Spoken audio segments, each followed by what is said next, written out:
ఆదికాండము 48వ అధ్యాయము. ఈ సంగతులైన తరువాత, ఇదిగో, నీ తండ్రి కాయిలాగా ఉన్నాడని ఒకడు యోసేపుతో చెప్పెను.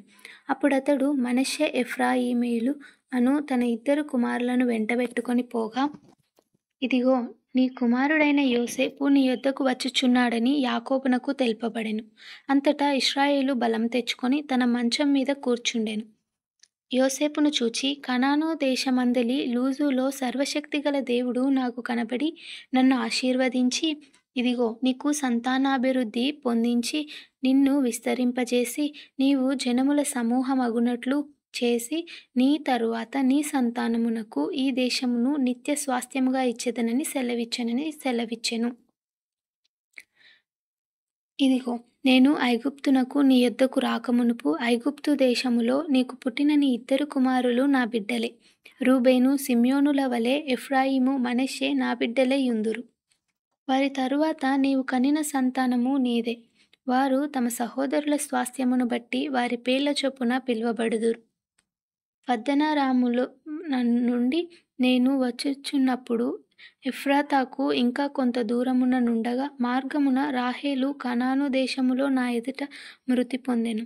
అక్కడ బెత్లెహేము అను ఎఫ్రాతా మార్గమున నేను అతనిని పాతిపెట్టి తినని యోసేపుతో చెప్పెను. ఇశ్రాయేలు యోసేపు కుమారులను చూచి వీరెవరని అడగగా, యోసేపు, వీరు నా కుమారులు, వీరిని ఈ దేశమందు దేవుడు నాకు అనుగ్రహించెనని తన తండ్రితో చెప్పెను. అందుకతడు, నేను వారిని దీవించుటకు నా యొద్దకు వారిని తీసుకొని రమ్మనెను.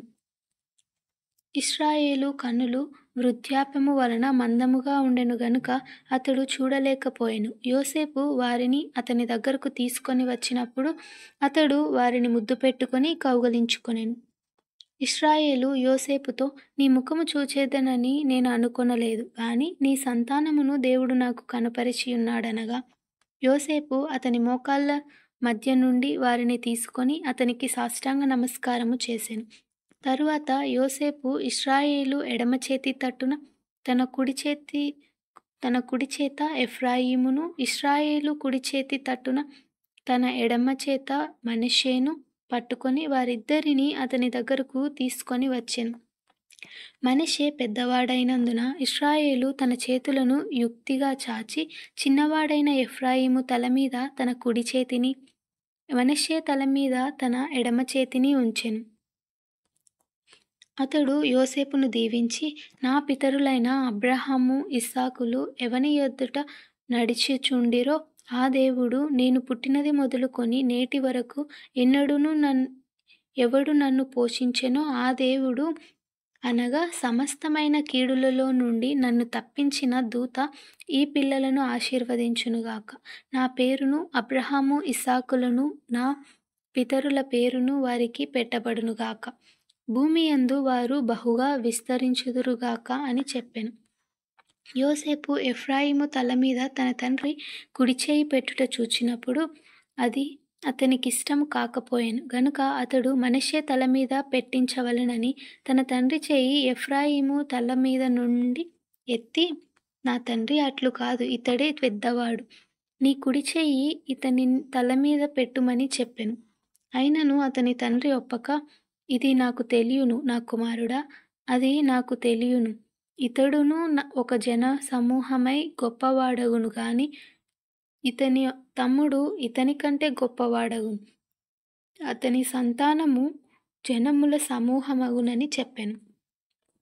ఆ దినమందు అతడు వారిని దీవించి, ఎఫ్రాయిము వలెను మనష్షే వలెను దేవుడు నిన్ను చేయునుగాక అని ఇశ్రాయేలీయులు నీ పేరు చెప్పి దీవించెదరనెను.